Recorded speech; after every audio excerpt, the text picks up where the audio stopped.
Hello guys, welcome to Chanakya programming.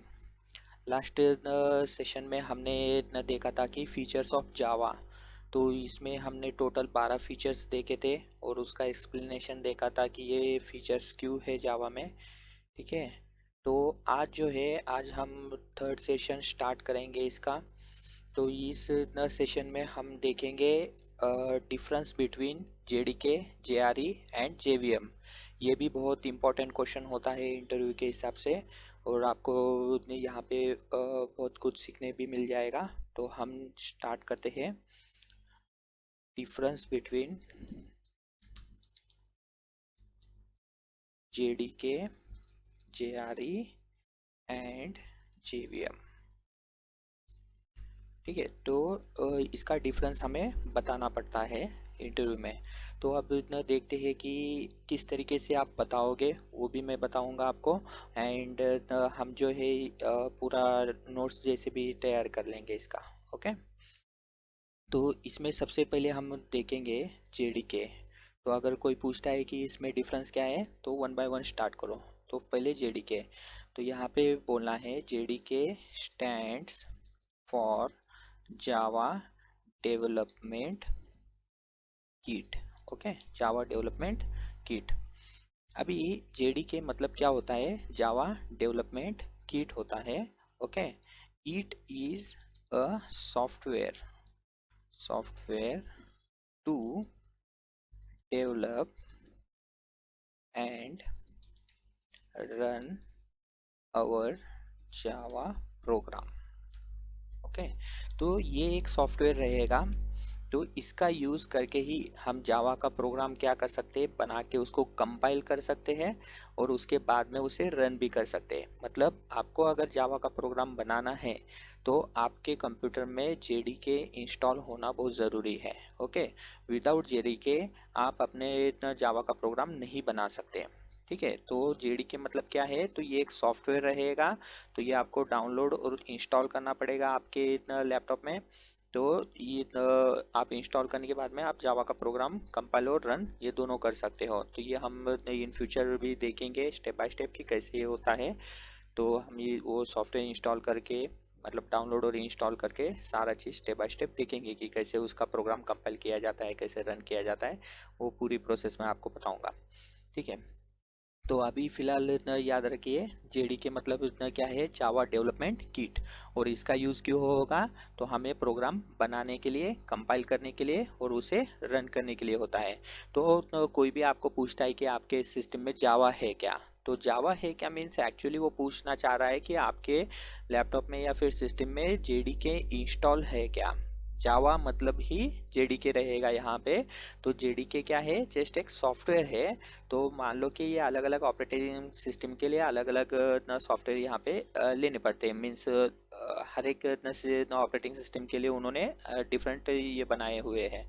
Okay, variations बनाए हुए उसके। तो उस हिसाब से आपको डाउनलोड और इंस्टॉल करना पड़ेगा।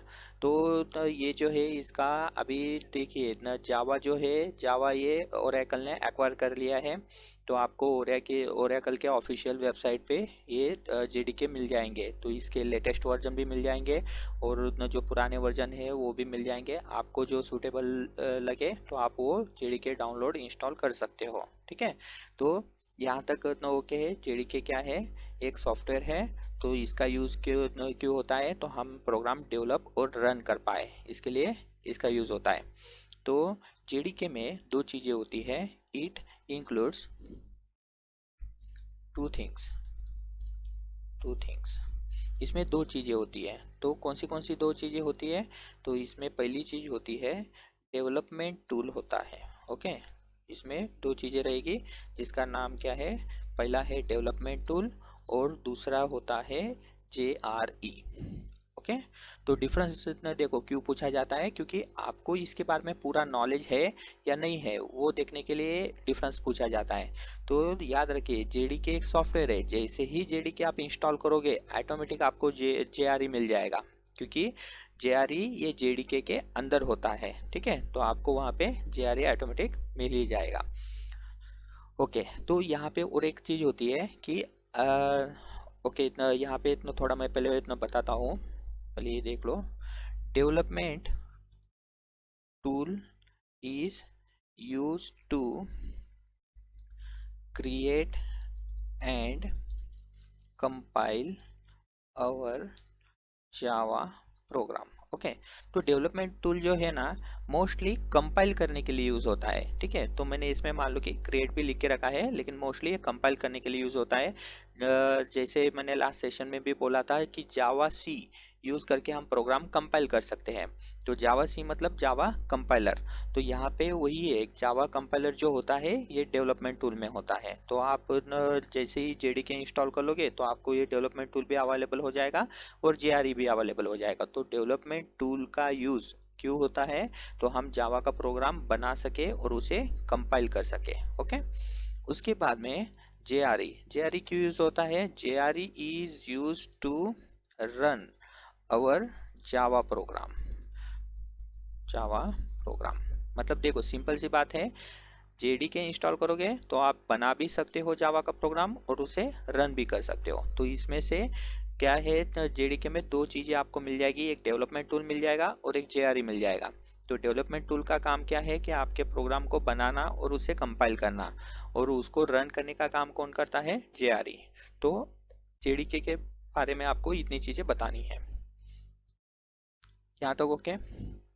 अब डेवलपमेंट टूल का तो इतना ही है कि वो कंपाइल करने के लिए यूज होता है। अब सेकंड जो आता है वो है कि जेआरई क्या है। जेआरई, तो यहाँ पे जब जेआरई के बारे में इतना बताओगे तो बोलना है JRE stands for Java run time environment. Java run time environment ऐसे ये उसका लॉन्ग फॉर्म है जेआरई का। तो यहाँ पे ये क्या है? It is use to run our Java program. तो इसका यूज क्यों होता है? जावा प्रोग्राम रन करने के लिए होता है। Okay, it includes two things, इसमें भी दो चीजें होती है। इट इंक्लूड्स टू थिंग्स, कौन सी दो चीजें होती है इसमें? तो यहाँ पे तो देखो, एक होता है class libraries. Class libraries, okay, class library रहेंगे इसमें। और दूसरा जो चीज रहेगा जेवीएम। तो जेवीएम जेआरई के अंदर रहेगा। अब ध्यान से देखिए, जेडीके इंस्टॉल करोगे तो जेआरई मिल जाएगा। ओके, और जेआरई मिल रहा है तो जेआरई के अंदर ही क्या होता है? जेवीएम अवेलेबल होता है। मतलब ये तीनों देखो, ये क्या है? एक के अंदर एक है। मतलब जैसे ही जेडीके इंस्टॉल कर लोगे तो आपको जेआरई भी मिल जाएगा और उसके अंदर जेवीएम तो अवेलेबल होगा ही। तो ये दोनों चीजें मिल जाएगी। ओके, तो यहाँ पे क्लास लाइब्रेरीज क्या होते हैं वो समझ के लो। क्लास लाइब्रेरीज, तो जेआरई के अंदर क्लास लाइब्रेरीज और जेवीएम होता है। तो क्लास लाइब्रेरीज क्या है? It is a set of pre defined code.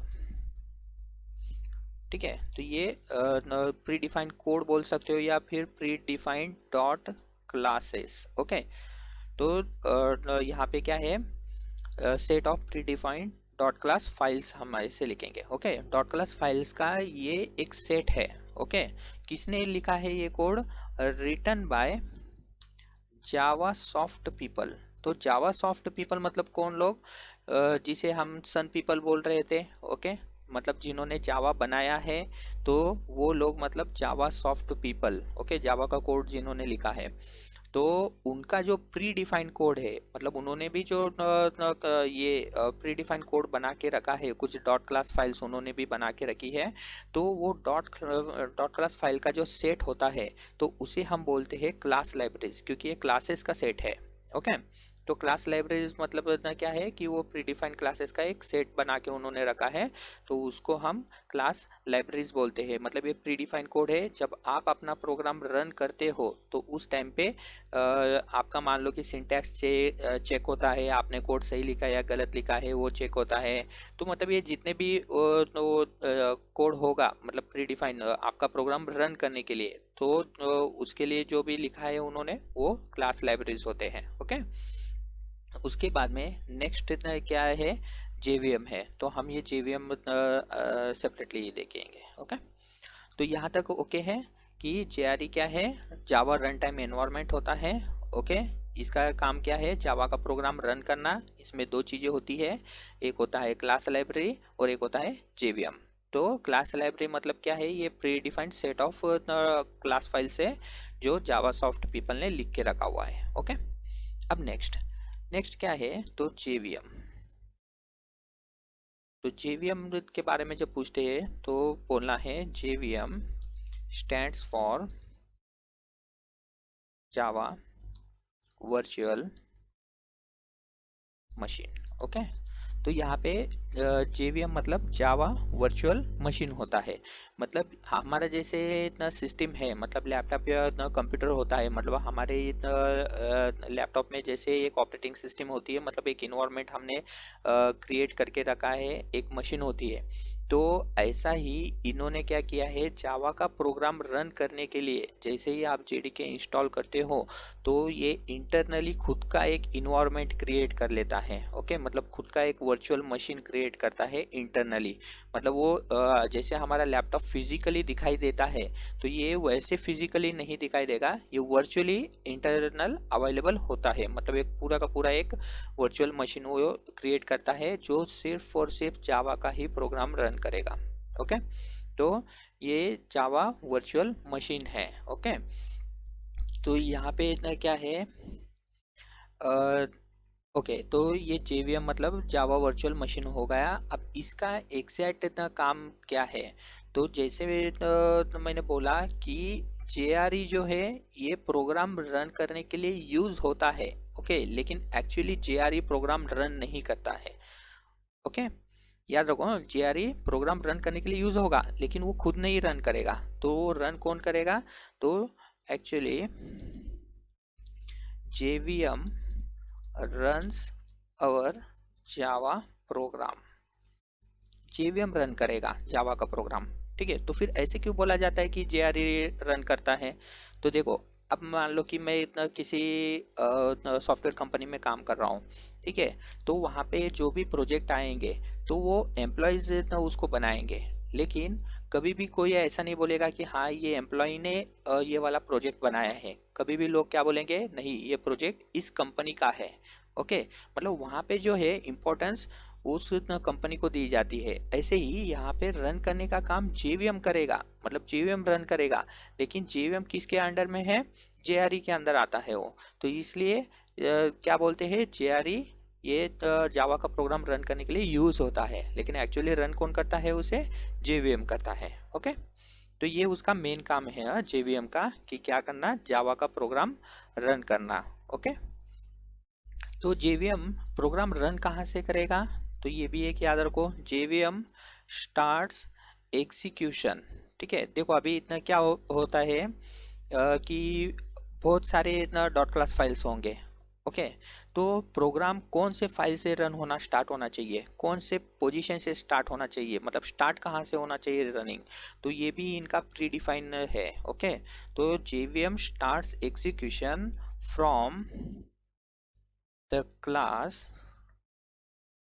which has main method. Okay, तो ये क्या है, मेन मेथड से रन करना स्टार्ट करेगा, मतलब जिस क्लास के अंदर। ओके, देखो जावा में क्लास की फाइल बनानी पड़ती है और उसमें हम मेन मेथड लिखते हैं। मेथड मतलब फंक्शन, तो क्लास के अंदर जो भी फंक्शंस लिखे जाएंगे हम उसे मेथड बोलेंगे। तो जावा में जो है सारे फंक्शंस क्लास के अंदर ही लिखे जाते हैं, इसलिए जावा में हम मेथड्स ही बोलेंगे उसे। ओके, तो अभी देखिए, मेन मेथड जिसके अंदर होगा, जिस क्लास में होगा, उस क्लास को ही वो एग्जीक्यूट करना स्टार्ट करेगा। ओके, अभी इसमें क्या है कि मेन मेथड कौन सी होनी चाहिए, तो ऐसी मेन मेथड होनी चाहिए जिसके अंदर एक आर्गुमेंट हो स्ट्रिंग एरे का। ओके, तो स्ट्रिंग एरे का आर्गुमेंट रहेगा, इसके आगे वेरिएबल का नाम होता है, तो वेरिएबल का नाम हम कुछ भी लिख सकते हैं, उससे कोई प्रॉब्लम नहीं है। लेकिन स्ट्रिंग एरे का जहाँ पे भी ऐसा मेथड मिलेगा कि स्ट्रिंग एरे होगा, तो ये उसी क्लास के मेथड को एग्जीक्यूट करेगा। ओके, अब मान लो यहाँ पे क्या है कि दो अलग अलग क्लास है, ए और बी, और दोनों में भी मेन मेथड है। ओके, सेम ऐसे ही स्ट्रिंग एरे का मेन मेथड है। तो आप अगर उसको रन करने जाओगे तो वहाँ पे JVM कंफ्यूज हो जाएगा कि दोनों में तो अवेलेबल है, तो कौन सा रन करने के लिए बोल रहा है, तो वहाँ पे वो एरर दे सकता है। ठीक है, तो इस वजह से वो रन ही नहीं करेगा, आपको एक एरर बता देगा कि एम्बिग्यूटी का एरर बताता है। एम्बिग्यूटी मतलब उसको कंफ्यूजन हो रहा है कि कौन सा रन करना है कौन सा नहीं, पता नहीं। ओके। और दूसरा एक चीज, मान लो कि मैं क्या करता हूँ, एक ही क्लास के अंदर मल्टीपल मेन मेथड लिखता हूँ। जैसे कि मान लो कि एक मेन मेथड ऐसे है ब्लैंक वाला, तो दूसरा मेन मेथड है यहाँ पे स्ट्रिंग वाला। ओके, यहाँ पे स्ट्रिंग लिखा है। और तीसरा एक मेथड है मान लो कि मेन, ये भी इंटरव्यू में पूछा जाता है कि हम मल्टीपल अगर मेन मेथड लिख सकते हैं क्या एक ही क्लास में, ये पहला क्वेश्चन होता है। तो हाँ, हम मल्टीपल मेथड लिख सकते हैं। दूसरा क्वेश्चन आता है कि मल्टीपल अगर मेन मेथड लिखते हैं क्लास के अंदर, तो फिर वहाँ पे कौन सा वाला एग्जीक्यूट होगा। ठीक है, ऐसा भी क्वेश्चन पूछा जाता है, कौन सा वाला एग्जीक्यूट होगा। तो हम देखते हैं। देखो यहाँ पे मैं क्या करता हूँ, स्ट्रिंग यहाँ पे इतना लिखता हूँ s1 comma string s2। Okay, तो अभी देखो चार अलग अलग मेन मेथड है। जब आपका एग्जीक्यूशन स्टार्ट होगा, सबसे पहले JVM चेक करेगा कि मेन नाम की मेथड है क्या। तो फिर वो जब चेक करेगा तो उसको कितने मेथड मिल जाएंगे, 4 मेथड मिलेंगे। फिर बाद में वो चेक करेगा कि हमें ऐसा मेथड चाहिए जिसमें एक आर्गुमेंट हो, मतलब एक ही आर्गुमेंट चाहिए। तो वो चेक करेगा कि इसमें तो आर्गुमेंट नहीं है, तो इसे वो छोड़ देगा, मतलब ये इतना चला गया। इसमें एक आर्गुमेंट है तो है अवेलेबल, इसमें भी एक आर्गुमेंट है, ये भी अवेलेबल है, ये 2 आर्गुमेंट है तो इसे भी छोड़ देगा वो। ओके, अब बचे ये 2। फिर बाद में चेक करेगा कि उसमें एरे है क्या। तो यहाँ पे एरे वाला कितना मेथड मिल जाएगा, एक ही मेथड मिलेगा। तो फिर वो इस मेथड से एग्जीक्यूशन स्टार्ट करेगा। ओके, तो ये बाकी सब मेथड को छोड़ देता है। ऐसे ही मेन मेथड से एग्जीक्यूशन स्टार्ट होता है जिसमें स्ट्रिंग एरे आर्गुमेंट होगा। ठीक है, तो यहाँ पे और एक क्वेश्चन अराइज हो सकता है कि मान लो कि ऐसे 2 मेथड है जिसके अंदर क्या है कि एरे है, तो ऐसे डबल मेथड हम लिख ही नहीं सकते। जब हम लिखते हैं ना, जब हमारा प्रोग्राम कंपाइल होता है, कंपाइलेशन टाइम पे ही वो एरर दे देता है कि सेम नाम का मेथड सेम आर्गुमेंट के साथ बनाया गया है। ओके, तो इसलिए वो प्रॉब्लम ही नहीं आएगा, तो कंपाइल ही होने नहीं देता है, तो हम रन करने तक पहुंचेंगे ही नहीं। ओके, यहाँ तक क्लियर। तो JVM जो है क्या करता है, हमारा जावा का प्रोग्राम रन करता है, लेकिन JVM कहाँ से एग्जीक्यूशन स्टार्ट करेगा, तो मेन मेथड से ही स्टार्ट करेगा। और कौन से मेन मेथड से, जिसमें स्ट्रिंग एरे होगा वहीं से वो स्टार्ट करेगा, दूसरे कोई भी मेन मेथड से स्टार्ट करने वाला नहीं है। ओके, यहाँ तक क्लियर। तो JVM का काम रन करना होता है। अभी इसमें जो है ना, JVM इंक्लूड्स 3 थिंग्स, इसमें 3 चीजें होती है। तो कौन सी 3 चीजें होती है, तो वो भी देख लो। एक होता है क्लास लोडर, क्लास लोडर सब सिस्टम, सब सिस्टम। ठीक है, क्लास लोडर सब सिस्टम होता है। दूसरा होता है मेमोरी एरिया, मेमोरी एरिया। तीसरा एक होता है, तो ये याद रखो, इसमें टोटल 3 चीजें रहेगी, क्लास लोडर सब सिस्टम, मेमोरी एरिया, और तीसरा है एग्जीक्यूशन इंजन, एग्जीक्यूशन इंजन होता है। तो ऐसे टोटल 3 चीजें होती है JVM में। तो आपको यहाँ तक समझ में आ गया। तो आपको अगर कोई इंटरव्यू में पूछता है what is the difference between JDK, JRE and JVM, तो इतना बताया तो भी काफी है। ओके, तो सबसे पहले उसको JDK बताना है। JDK क्या है, तो एक सॉफ्टवेयर है जो प्रोग्राम बनाने में और रन करने में यूज होता है। इसमें 2 चीजें होती है, डेवलपमेंट टूल और JRE। तो डेवलपमेंट टूल का काम क्या है, तो प्रोग्राम बनाना और उसे रन करना। उसके बाद में डेवलपमेंट टूल का काम है प्रोग्राम बनाना और उसे कंपाइल करना। JRE का काम होता है प्रोग्राम रन करना। तो फिर JRE के बारे में बताओ। JRE मतलब क्या होता है, जावा रन टाइम इन्वायरमेंट। इसका काम होता है प्रोग्राम रन करना। इसमें भी 2 चीजें रहेगी, एक रहेगा क्लास लाइब्रेरीज और एक रहेगा JVM। तो क्लास लाइब्रेरीज मतलब क्या है, क्लास लाइब्रेरीज मतलब क्या है, ये set of dot class files होते हैं, मतलब प्री डिफाइंड कोड होता है जो जावा सॉफ्ट पीपल ने लिखा है, मतलब जावा जिन्होंने बनाया है वो टीम ने जो कोड लिख के रखा है उसे हम क्लास लाइब्रेरीज बोलते हैं। जब आप क्या करते हो, JDK इंस्टॉल करते हो तो ये आपको अवेलेबल हो जाता है। ओके, उसके बाद जो है नेक्स्ट जेवीएम क्या है, इसे हम जावा वर्चुअल मशीन बोलते हैं। तो ये हमारे सिस्टम में जैसे ही हमें इंस्टॉल करते हैं तो उस टाइम में ये खुद का एक वर्चुअल मशीन इंटरनली क्रिएट करता है। मतलब वो फिजिकली एग्जिस्ट नहीं होता है, लेकिन इंटरनली एक मशीन के अंदर, मतलब हमारे लैपटॉप के अंदर ही एक इंटरनली वो खुद का एक मशीन क्रिएट करता है, और उसका काम है सिर्फ और सिर्फ जावा का प्रोग्राम रन करना। ओके, तो ये एक है। उसके बाद जो है यहाँ पे तो ओके, ये जो है जेवीएम कभी भी आपका प्रोग्राम कहाँ से रन करना स्टार्ट करेगा, तो मेन मेथड से ही स्टार्ट करेगा। कौन से मेन मेथड से स्टार्ट करेगा? जिसमें स्ट्रिंग एरे का आर्गुमेंट होगा उससे स्टार्ट करेगा। इस वेरिएबल नाम से कुछ लेना देना नहीं, यहाँ पे आप कुछ भी न लिख सकते हो। ओके, यहाँ पे कुछ भी चलता है, लेकिन एक ही आर्गुमेंट होना चाहिए, बस इतना ही कंडीशन है। तो अभी ये यहाँ से एग्जीक्यूशन स्टार्ट न करेगा मेन मेथड से। अभी जेवीएम में भी तीन चीजें होती है, जैसे कि क्लास लोडर सबसिस्टम एक होता है, मेमोरी एरिया होता है, और एग्जीक्यूशन इंजन होता है। ओके, तो ऐसे आप क्या कर सकते हो, यहाँ तक आपको बताना है इंटरव्यू में। ओके, तो हम इसको थोड़ा और आगे देखेंगे। अभी यहाँ तक समझ में आ गया? तो अब हम देखेंगे क्लास लोडर सबसिस्टम क्या होता है। ओके, उससे पहले हम छोटा सा एक इसे डायग्राम वाइज भी अंडरस्टैंड करने की कोशिश करते हैं। तो ध्यान से देखो, देखो ये जो है हमारा जेडीके है। ओके, मतलब जैसे ही आप क्या करोगे, जेडीके डाउनलोड और इंस्टॉल करोगे, तो ये एक सॉफ्टवेयर है, तो ये जेडीके है समझो। तो इसमें हमें इतना क्या हो जाती है, दो चीज़ें मिल जाती हैं। कौन सी इतना दो चीज़ें इतना मिलेगी इसके अंदर? तो एक मिलेगा डेवलपमेंट टूल, ओके, और दूसरा जो है, दूसरा मिल जाएगा हमें जेआरई। देखो एक क्या मिलेगा, डेवलपमेंट टूल, और दूसरा क्या मिलेगा, जेआरई। इसको नाम दे देता हूँ जेआरई। ठीक है, तो देखो ये जेआरई इतना मिल गया। तो ऐसे आपको दो चीज़ें मिलेगी। और जेआरई के अंदर भी कितनी चीज़ें हैं, तो जेआरई के अंदर भी दो चीज़ें आपको अवेलेबल हो जाएगी। तो कौन सी दो चीज़ें हैं जेआरई के अंदर? तो सबसे पहला चीज़ है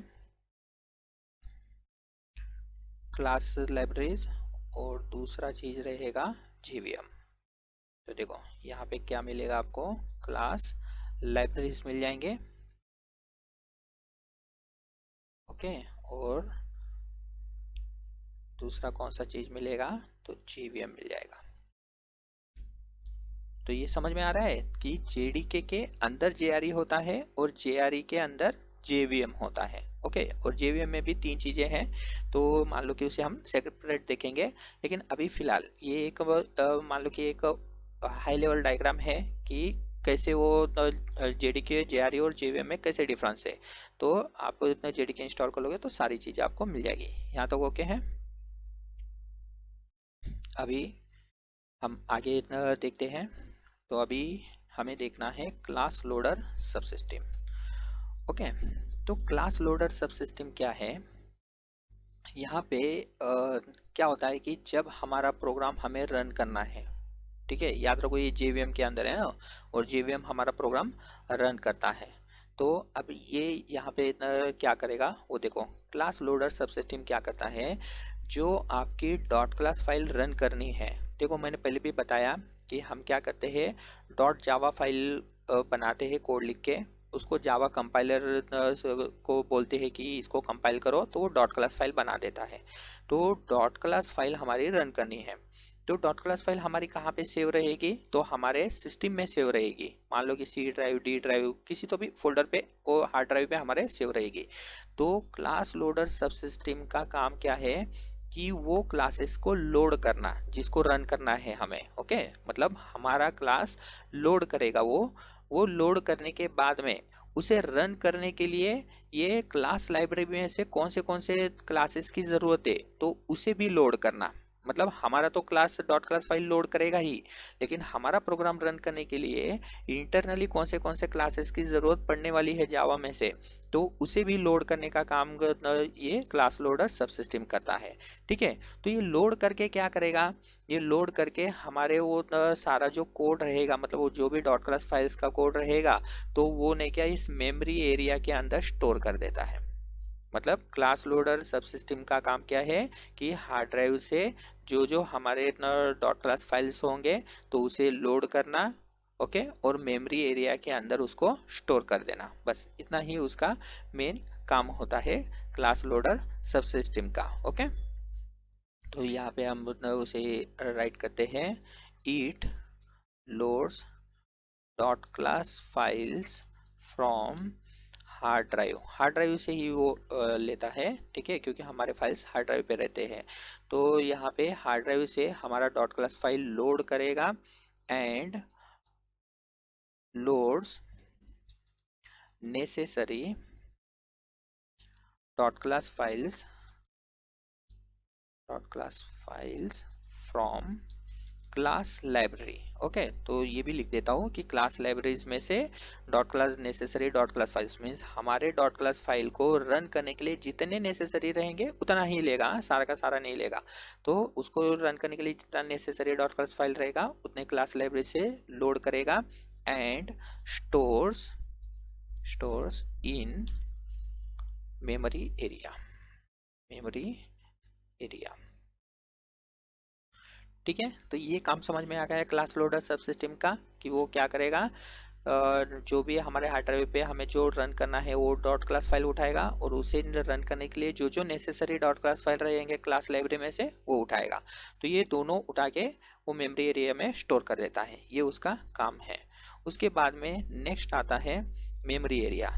तो मेमोरी एरिया का काम क्या है, तो देखो हमारे क्लास के अंदर मतलब हमारे प्रोग्राम के अंदर हम एक क्लास बनाएंगे, मतलब क्लास को नाम देंगे। ऐसे ही कुछ वेरिएबल्स होते हैं, वेरिएबल्स बनाएंगे जिसमें हमारा डेटा स्टोर होगा। उसके बाद में कुछ मेथड्स बनाएंगे, जैसे बोला था मैंने बाय डिफॉल्ट एक मेन मेथड रहता ही है। ओके, तो मेथड बनाने पड़ते हैं। तो ये जितने भी मान लो कि हम वेरिएबल्स बनाते हैं, क्लास बनाते हैं, मेथड्स बनाते हैं, ओके, जो भी डेटा हम स्टोर करते हैं वो हर एक के लिए इसके पास अलग अलग मेमोरी होती है। ठीक है, तो टोटल 5 तरीके के मेमोरी एरियाज होते हैं, तो उस 5 तरीके के मेमोरी में अलग अलग डेटा स्टोर होता है। ठीक है, तो ये मेमोरी एरिया बहुत बड़ा टॉपिक है, तो इसे हम अलग सेपरेट वीडियो में देखेंगे, तो पूरा डिटेल में देखेंगे। अभी फिलहाल जो है मैं सिर्फ वहाँ पे उसके नाम लिख देता हूँ कि कौन से मेमोरी एरिया है। ओके, तो अभी फिलहाल हम क्या करेंगे, सिर्फ नाम देंगे। ओके, यहाँ पे थोड़ा एक सेंटेंस लिखेंगे, इट स्टोर्स क्लास मेथड्स। तो यहाँ पे ऐसे लिखता हूँ, classes methods and variables data. Okay, तो यहाँ पे ये क्या करता है, क्लासेस मेथड्स और वेरिएबल का डेटा स्टोर करता है। ओके, तो यहाँ पे कितना उसके ओके, यहाँ पे क्या है, there are 5 types of memory area. तो 5 टाइप का मेमोरी एरिया होता है। ओके, तो उसमें से सबसे पहला जो एरिया है वो है हीप एरिया। ओके, तो पहला एरिया हीप एरिया होता है, मेमोरी में पहला नाम हीप एरिया। उसके बाद में जो सेकंड नाम है वो है मेथड एरिया।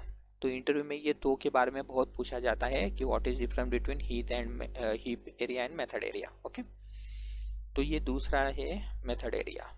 उसके बाद में तीसरा जो एरिया होता है वो है जेवीएम स्टैक। जेवीएम स्टैक, तो ये इसके बारे में आपको थेरोटिकल सारी इंफॉर्मेशन होनी चाहिए, तो फिर आप जो है जब डेवलपमेंट करते हो उस टाइम पे भी उसका यूज हो सकता है।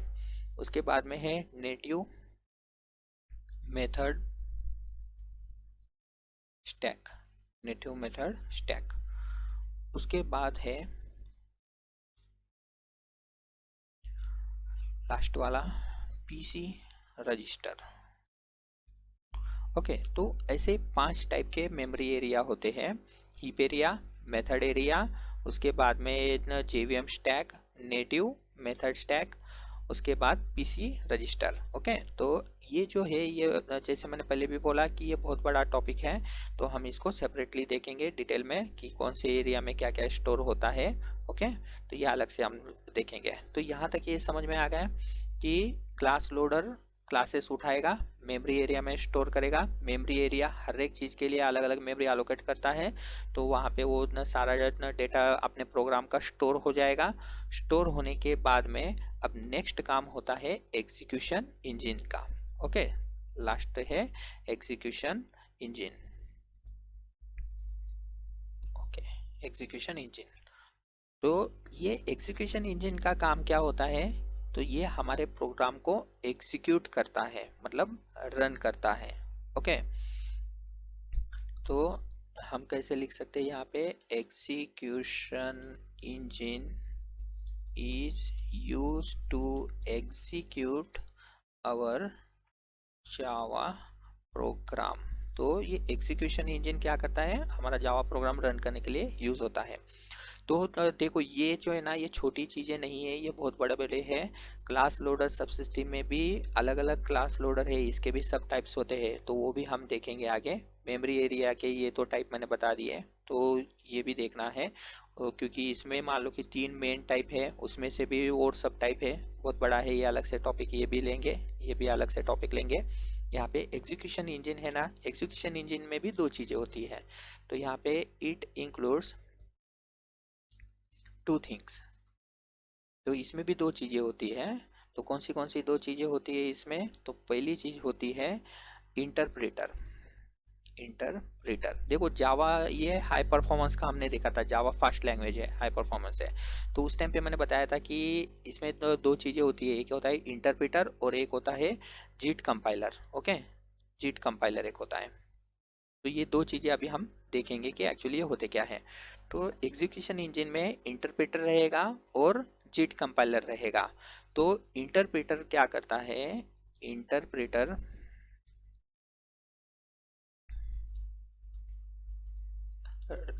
Interpreter executes code line by line. Okay, तो ये क्या करेगा, आपके प्रोग्राम में line by line code execute करना स्टार्ट करता है। ओके, तो उसके बाद में JIT कंपाइलर, अब देखो यहाँ पे क्या कंफ्यूजन होगा कि लाइन बाय लाइन एग्जीक्यूट करना स्टार्ट करेगा। देखो ये भी कोड एग्जीक्यूट करता है और जीट कंपाइलर भी कोड एग्जीक्यूट करता है, दोनों एग्जीक्यूट करते हैं। तो कौन सा लाइन कौन एग्जीक्यूट करेगा, पहला लाइन कौन एग्जीक्यूट करेगा, सेकेंड लाइन कौन एग्जीक्यूट करेगा, तो ये कंफ्यूजन हो रहा है। ओके, तो यहाँ पे ये दोनों अलग अलग कामों के लिए बनाए गए हैं, ठीक है, मतलब अलग काम मीन्स एग्जीक्यूशन करना ही काम है इनका, लेकिन ये क्या करता है, line by line execution start करता है।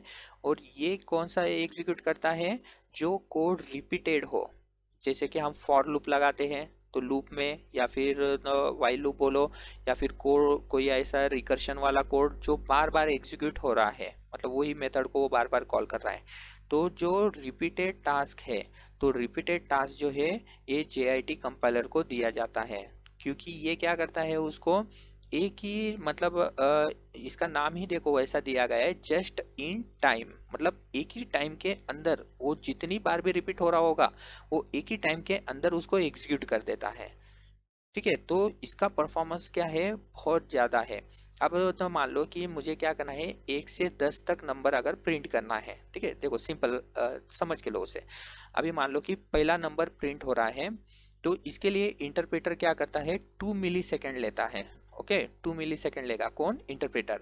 और वही है 1 प्रिंट करने के लिए ये क्या करेगा, जीट कंपाइलर 4 मिली सेकेंड लेता है, सेम। ओके, उतना ही 1 प्रिंट करने के लिए 4 मिली सेकेंड लेता है।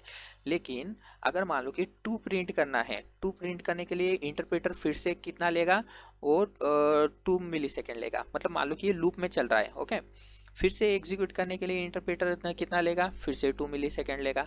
तो ऐसे करते करते इतना वो 10 टाइम्स अगर ये कर रहा है, तो टोटल 10 जब प्रिंट करेंगे तब तक ये इसका टोटल कितना हो जाएगा, 20 मिली सेकेंड्स हो जाएंगे। मतलब इसको पूरा 1 से 10 तक नंबर एग्जीक्यूट करने के लिए कितना टाइम लगेगा, 20 मिली सेकेंड लगेगा। लेकिन वही काम अगर जीट कंपाइलर को दिया जाए तो जीट कंपाइलर क्या करता है कि पहला जो है, मतलब पहले इतना ये 4 मिली सेकेंड कैसे लेता है देखो। तो पहले जो 2 मिली सेकेंड ये लेगा जीट कंपाइलर। ओके देखो, हाँ ये क्या करता है, पहला 2 मिली सेकेंड लेता है कि उसको फर्स्ट टाइम एग्जीक्यूट करने के लिए। ओके, और यहाँ पे वो आइडेंटिफाई करता है कि ये टास्क रिपीट हो रहा है क्या। अगर रिपीट हो रहा है तो वो जीट कंपाइलर ही हैंडल करता है। तो बाकी के 2 मिली सेकेंड में, मतलब पहले 2 मिली सेकेंड में वो फाइंड कर लेता है कि ये रिपीटेड टास्क है, कितने टाइम रिपीट होने वाला है और हमें कब तक उसको मतलब एग्जीक्यूट करना है। और आगे के 2 मिली सेकेंड के अंदर वो पूरा का पूरा रिपीटेड टास्क ब्लॉक जो है एग्जीक्यूट कर देता है।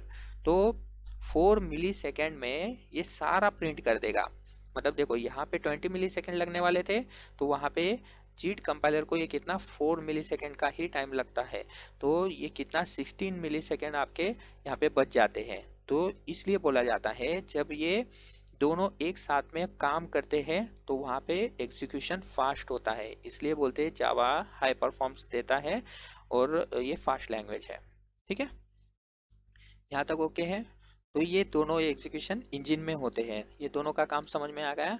तो यहाँ पे इसका भी लिख देते हैं, जीट मतलब क्या होता है, जस्ट इन टाइम, ऐसा उसका नाम है। जस्ट इन टाइम मतलब एक ही टाइम में वो क्या करता देता है, एग्जीक्यूट कर देता है। Just in time compiler, it executes repeated code at a time। Okay, एक ही टाइम के अंदर वो क्या करता है, रिपीटेड जो भी कोड होगा वो एग्जीक्यूट कर देगा।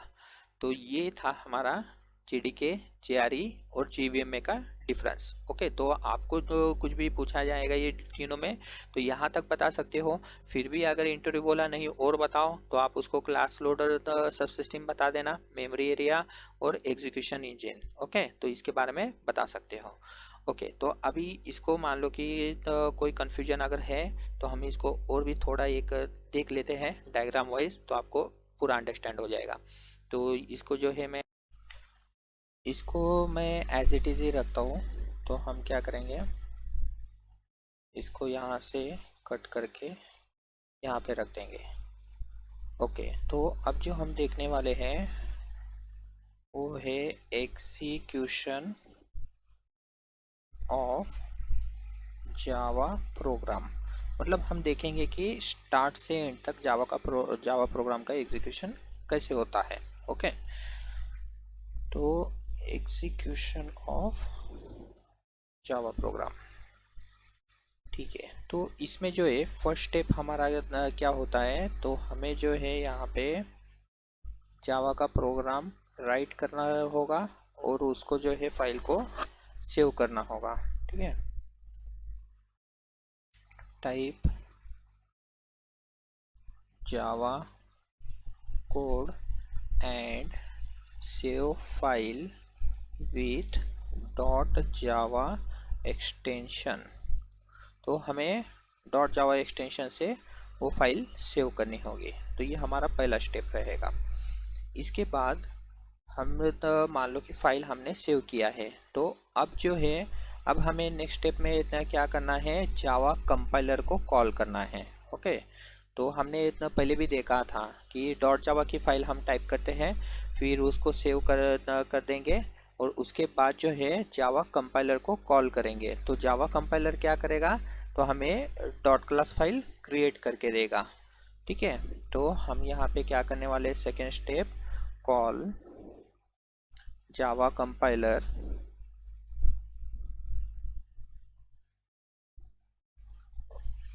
Java compiler generates dot class file. Okay, तो हम जावा कंपाइलर को कॉल करेंगे और वो क्या करेगा, कंपाइल करके देगा और डॉट क्लास फाइल क्रिएट करेगा। यहाँ पे देखिए, अगर मान लो कि आपके प्रोग्राम में कोई सिंटैक्टिकल एरर है, मतलब यहाँ पे कोई सिंटैक्स या फिर कुछ तो भी मिसिंग है, तो फिर वहाँ पे वो कंपाइलेशन टाइम पे ही आपको एरर दे देगा, मीन्स उसे एक्सेप्शन बोलते हैं, तो एक्सेप्शन दे देगा। अगर कंपाइलेशन टाइम पे कोई प्रॉब्लम नहीं है तो आपका सक्सेसफुल कंपाइल हो जाएगा, वो डॉट क्लास फाइल वहाँ पे क्रिएट हो जाएगी। ओके, तो ये जो दोनों प्रोसेस है, इसमें ये कंपाइलेशन पार्ट बहुत इंपॉर्टेंट है, तो इसे ही हम जो है डेवलपमेंट टूल बोलते हैं। जैसे हमने देखा कि जेडीके के अंदर डेवलपमेंट टूल और जेआरई होते हैं, तो ये आपका डेवलपमेंट टूल है, डेवलपमेंट टूल। ओके, यहाँ तक समझ में आ गया। अब नेक्स्ट स्टेप क्या है कि हमने कंपाइल तो कर लिया फाइल, मतलब डेवलपमेंट टूल का काम खत्म हो गया। अब ये फाइल को क्या करना है, हमें जेआरई को सेंड करना है, मतलब ये फाइल हम जेआरई को सेंड करेंगे तो जेआरई इसे रन करेगा। ओके, तो फिर जेआरई को कैसे सेंड करते हैं, तो उसके लिए भी एक कमांड होता है, तो हम वो कमांड फायर करने से या फिर वो प्रोग्राम रन करने से ये जो फाइल है ये जेआरई के पास चली जाएगी। ओके, तो यहाँ पे हम क्या करेंगे, call JRE to run our dot class file। तो हम यहाँ से क्या करेंगे, JRE को कॉल करेंगे और बोलेंगे कि ये हमारी डॉट क्लास फाइल है, इसे रन करो। तो फिर अभी आप ऐसे कंसीडर करो कि ये हमारा JRE है, ये पूरा। ओके, यहाँ पे मैं लिख देता हूँ JRE, तो ये हमारा JRE रहेगा। तो जैसे मैंने बताया JRE में दो चीज़ें होती है, तो कौन सी दो चीज़ें होती है JRE में, तो सबसे पहला होता है क्लास लाइब्रेरीज। तो ऐसे मान लो कि ये जो है ये हमारा क्लास लाइब्रेरी है, क्लास लाइब्रेरी। ओके, तो क्लास लाइब्रेरी में क्या होते हैं, प्रीडिफाइंड क्लासेस है जो जावासॉफ्ट पीपल ने राइट करके रखे हुए हैं। ओके, अब नेक्स्ट जो है दूसरा क्या होता है क्लास लाइब्रेरी के अलावा, तो दूसरा जो रहेगा हमारा ये JVM। तो यहाँ पे मैं अंदर लिख देता हूँ JVM, तो ये हमारा JVM है। तो ऐसे दो पार्ट JRE के अंदर होते हैं।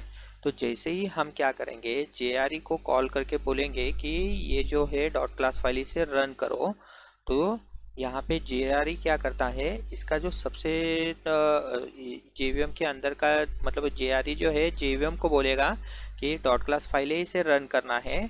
तो JVM इमीडिएटली क्या करता है, उसके पहले कंपोनेंट को बोलता है। पहला कंपोनेंट कौन सा होता है JVM के अंदर का, तो वो है क्लास लोडर, क्लास लोडर सब सिस्टम, क्लास लोडर सब सिस्टम। ओके, तो ये क्या करेगा, क्लास लोडर सब सिस्टम को बोलेगा कि ये वाला डॉट क्लास फाइल जो है ये रन करना है हमें। तो फिर अभी ओके, वो यहाँ पे फिर से लिख देता हूँ, क्लास लोडर सब सिस्टम। ओके, तो ये क्लास लोडर सब सिस्टम को बोलेगा। तो क्लास लोडर सब सिस्टम क्या करेगा, हमारे हार्ड ड्राइव से ये डॉट क्लास फाइल जहाँ पे भी होगी वहाँ से वो उसको मतलब पिक करेगा। ओके, और उसके अंदर का कोड जब वो देखेगा तो उसको पता चलेगा कि उसके वो फाइल रन करने के लिए और भी हमें क्लासेस चाहिए। तो वो सारे क्लासेस कहाँ से लेगा, तो क्लास लाइब्रेरी में से लेगा, मतलब क्लास लाइब्रेरी में से जो जो नेसेसरी उसको डॉट क्लास फाइल लगेगी तो वो लोड करेगा। तो ये तो सारे क्लासेस वो लोड करके क्या करता है, हमारे नेक्स्ट कंपोनेंट को सेंड करता है। तो JVM में नेक्स्ट कंपोनेंट कौन सा है हमारा, तो मेमोरी एरिया। तो ये सारा डेटा क्या करेगा, लोड करेगा, लोड करके कहाँ पे स्टोर करेगा, मेमोरी एरिया में। तो जैसे हमने देखा कि मेमोरी एरिया में भी 5 टाइप के मेमोरी एरियाज होते हैं। तो यहाँ पे जो भी डेटा लोड हो जाएगा उसमें क्लासेस रहेंगे, मेथड्स रहेंगे, वेरिएबल्स रहेंगे और कांस्टेंट वैल्यूज रहेंगे। जो कुछ भी है यहाँ पे अलग अलग मेमोरी में वो लोड हो जाएगा। ठीक है, तो एक बार मेमोरी में जैसे ही डेटा लोड हो जाता है तो JRE फिर क्या, JVM फिर क्या करता है, अपने नेक्स्ट कंपोनेंट को बोलता है कि हमारे पास मेमोरी में डेटा आ चुका है, अब इसे रन करो। तो हमारा नेक्स्ट कंपोनेंट क्या है? तो नेक्स्ट कंपोनेंट का नाम है एग्जीक्यूशन इंजन। क्या नाम है? Execution engine. तो ये हमारा नेक्स्ट कंपोनेंट है। तो जैसे हमने देखा एग्जीक्यूशन इंजन के अंदर भी दो पार्ट होते हैं। तो कौन से दो पार्ट होते हैं? तो एक होता है इंटरप्रेटर, ओके, और दूसरा इतना क्या होता है? दूसरा होता है जीट कंपाइलर। तो ऐसे दो पार्ट इसमें होते हैं। तो कौन से दो पार्ट है? एक है इंटरप्रेटर, ओके, और दूसरा पार्ट कौन सा है? जीट कंपाइलर, JIT, जीट कंपाइलर, ओके। तो ये दोनों जो है साइमल्टेनियसली हमारा कोड एग्जीक्यूट करते हैं। इसकी वजह से हमारा परफॉर्मेंस यहाँ पे अच्छा रहता है, मतलब फास्ट एग्जीक्यूशन होता है। इसलिए बोला जाता है कि जावा ये क्या है? फास्ट लैंग्वेज है या फिर हाई परफॉर्मेंस देता है, ओके। तो अब ये दोनों जब मान लो कि रन होते हैं तो उस टाइम पे फिर से ये कोड चेक होता है डॉट क्लास फाइल का। तो यहाँ पे कोई अगर रन टाइम पे, अब फाइल रन हो रहे हैं ना, तो रन टाइम पे अगर कोई प्रॉब्लम हो जाता है तो यहाँ पे रन टाइम एक्सेप्शंस आते हैं, ठीक है। तो कंपाइलेशन टाइम पे आया तो उसको कंपाइल टाइम एक्सेप्शन बोलते हैं, रन टाइम पे आया तो रन टाइम एक्सेप्शन बोलते हैं। तो अगर मान लो कि कोई एरर नहीं है, फाइल सब ओके है, सारा कोड अच्छे से एग्जीक्यूट हो रहा है, तो लास्ट स्टेप ये क्या करता है? ये जो है अपना रन किया, मतलब कंपाइल किया हुआ पूरा जो कोड है ना, ये सारा ये सेंड करता है प्रोसेसर को, ठीक है। मतलब हमारा कंप्यूटर का जो भी प्रोसेसर होगा तो ये क्या करेगा? उस प्रोसेसर को सारा कोड सेंड कर देगा। तो फिर प्रोसेसर के पास एक बार को हमारा डेटा चला जाता है तो प्रोसेसर का काम होता है कि वो कोड को एग्जीक्यूट करे, ठीक है। तो ये प्रोसेसर के पास डेटा जाने के बाद में इसका काम खत्म हो गया है, तो यहाँ पे आपको आउटपुट दिखना स्टार्ट हो जाएगा। तो पूरे इसमें ये वाला प्रोसेस होता है, फाइल का कोड टाइप करने से लेके हमारा आउटपुट दिखने तक ये वाली प्रोसेस होती है। आई होप आपके कुछ डाउट्स क्लियर हुए होंगे। फिर भी अगर कोई डाउट होते हैं तो आप कमेंट्स में ऐड कर दीजिएगा, तो पॉसिबल जितना होगा मैं उसके आंसर देने की कोशिश करूँगा। Okay, thank you.